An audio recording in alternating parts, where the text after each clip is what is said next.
3 मई को 2026 को नीट का एग्जाम हुआ। 12 मई को वो पेपर कैंसिल हो गया। लखीमपुर खीरी उत्तर प्रदेश में और गोवा में 2 छात्रों ने आत्महत्या कर ली जब उन्हें पता चला कि हमारा पेपर कैंसिल हो गया और हमें एग्जाम अब दोबारा से देना होगा। अब राजस्थान के शिक्षा मंत्री ये कह सकते हैं कि लीक हो गया तो कैंसिल हो गया, इसमें कौन सी बड़ी बात है, आपकी तैयारी है तो दोबारा दे दीजिए। ये उनके लिए ये तब कह सकते हैं जब उनके पास दोबारा इलेक्शन का ऑप्शन नहीं है। अगर कुछ ऐसा हो जाए और कहा जाए कि आपकी सीट पर दोबारा इलेक्शन होंगे, तब उनकी जो छटपटाहट निकलेगी, तब समझ आएगा कि नीट का दोबारा एग्जाम कराने का क्या मतलब होता है।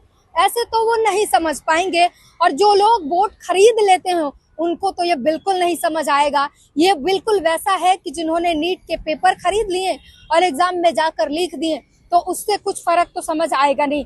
आज बहुत से लोगों ने, एनएसयूआई के कार्यकर्ता ने और कुछ स्टूडेंट्स ने एनटीए के गेट पर जाकर प्रदर्शन किया और वहां से पुलिस ने इन्हें खदेड़ दिया, डिटेन कर बरसों में भरकर ले गई। हमारे साथ एक प्रदर्शनकारी हैं, इनसे जानने की कोशिश करेंगे। आप ये बताइए, दोबारा एग्जाम, आप स्टूडेंट हैं, आपने पेपर दिया और पेपर कैंसिल हो गया, दोबारा अब आपको एग्जाम देना है, उसके लिए आपको 1 महीने का समय दिया गया कि फिर से तैयारी कर लीजिए। क्या मानसिक स्थिति होती है, क्या समस्या आती है अगर दोबारा आप एग्जाम देने जाते हैं? हम छात्र एक बार पेपर देते हैं, उसके बाद अपने घर जाते हैं, दूसरे तीसरे दिन सुनाई मिलता है कि पेपर लीक हो गया।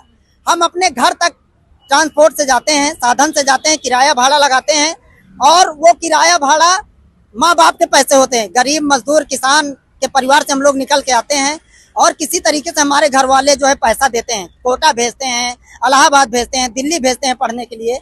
अपने पेट को काट करके हम लोगों को पैसा देते हैं पढ़ने के लिए, लेकिन हम लोग अपने घर वालों को जवाब दे ही नहीं पाते, क्योंकि पेपर होता है, पेपर कैंसिल हो जाता है, फिर कैंसिल हो जाता है, फिर उसके बाद मान लीजिए कैंसिल हो गया, फिर अब डेट कब आएगी, फिर उसके बाद हम उलझन में पड़ जाते हैं कि अब उसके बाद पेपर कौन बनाएगा, क्या दोबारा पेपर सही हो पाएगा या फिर नहीं हो पाएगा।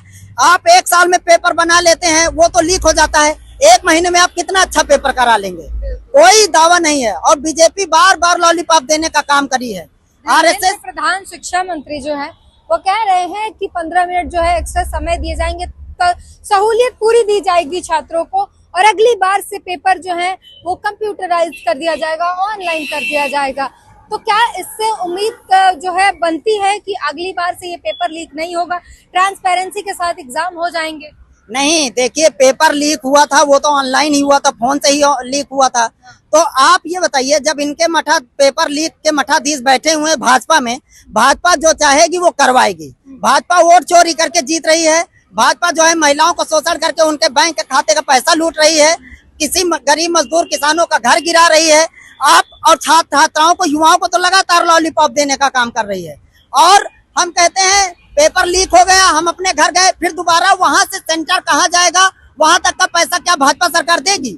दोबारा जाएंगे। वो कह रहे हैं कि जो रजिस्ट्रेशन के पैसे हैं वो वापस किए जाएंगे, एग्जाम वाले पैसे जो हैं वो छात्रों को वापस कर दिए जाएंगे। सेंटर चुनने के लिए या शहर चुनने के लिए जो है कि इस शहर में उनका सेंटर आए, इसके लिए 1 सप्ताह का समय दिया जाएगा।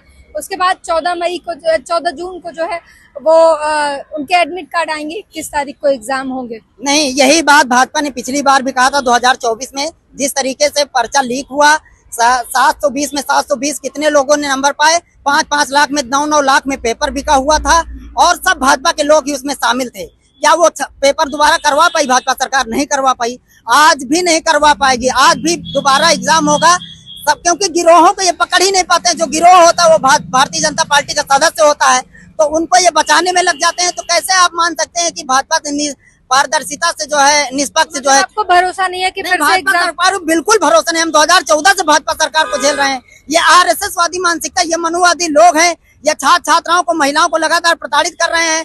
हमको तो विश्वास ही नहीं हो रहा है। जब ये ईवीएम हैक कर सकते हैं, जब ये कंप्यूटर हैक कर सकते हैं, तो हम कैसे मान ले कि ये पेपर जो है लीक नहीं होगा? पेपर लीक होगा, दोबारा होगा। क्या किया जाना चाहिए आपके अनुसार? देखिए, हम ये कहते हैं पेपर लीक होना तब बंद होगा जब इनके प्रशासनों पे कार्रवाई होगी, जब ये भ्रष्ट जो है शिक्षा मंत्री है वो इस्तीफा देगा, जब ये एनटीए जो संस्थान है जो पेपर कराती है, पूर्ण रूप से ये जो है धांधलीबाजी का अड्डा बन चुका है, इसको बैन किया जाएगा, तब छात्र छात्राओं का मनोबल बढ़ेगा, कोई नई एजेंसी आएगी, कोई नई शिक्षा मंत्री आएगा, तब जो है छात्र छात्राओं का मनोबल बढ़ेगा, तब दोबारा परीक्षा कराई जाए, तब जो है हम लोग खुश होंगे, तब हम लोग चाहेंगे कि हम लोग दोबारा पेपर देने का काम करेंगे। अभी कोई उम्मीद नहीं। अभी हमसे भाजपा सरकार से कोई उम्मीद नहीं है, एनटीए से कोई उम्मीद नहीं है, शिक्षा मंत्री से हमको कोई उम्मीद नहीं है। घर पर, परिवार पर तो असर पड़ता ही है। मानसिक तनाव कितना होता है, क्योंकि 2 स्टूडेंट्स ने आत्महत्या कर ली जब उन्हें पता चला कि दोबारा एग्जाम देना होगा। तो ये क्या तनाव होता है, किस प्रकार से? मैम देखिए, 2 स्टूडेंट ने सुसाइड नहीं किया है, ये कम से कम नहीं तो 200 लोगों ने सुसाइड किया। आप देखेंगे, हो सकता है कुछ न्यूज तो आपको मिल जाती है, कुछ न्यूज आपको मिल ही नहीं पाती है। आज भी ऐसे देश में कई कई गांव है जहां पे अखबार ही नहीं पहुंच पाता है, कई कई लोग ऐसे हैं जिनके हाथ में फोन ही नहीं है, तो कैसे आप तक वो सूचना मिल पाएगी? सूचना ही नहीं मिल पाती। और बात केवल एनटीए और नीट की नहीं है, बात है जो एसएससी का भी पेपर लीक हो जाता है, यहाँ तक कि प्रोफेसर भर्ती का भी घोटाला हो जा रहा है। उसके बाद जो है आर्मी का भी पेपर, पीसीएस का भी पेपर लीक हो जा रहा है। वो लोग भी तो सुसाइड कर रहे हैं, उनके लिए भी तो हम लोग आवाज उठाएंगे। हम कहते हैं आज हम अपनी नीट की आवाज उठा लेंगे, लेकिन उनके लिए नहीं बोलेंगे तो तब भी न्याय होता रहेगा, क्योंकि अब ये लड़ाई जो है हम सबको मिल के लड़ने पे नौबत आ गई है। हम सब मिल करके लड़ेंगे और इस एनटीए को पूर्ण रूप से बैन कराने का काम करेंगे और शिक्षा मंत्री से इस्तीफा लेने का काम करेंगे, वरना हम लोग जो है संसद भवन भी घेरने का काम करेंगे।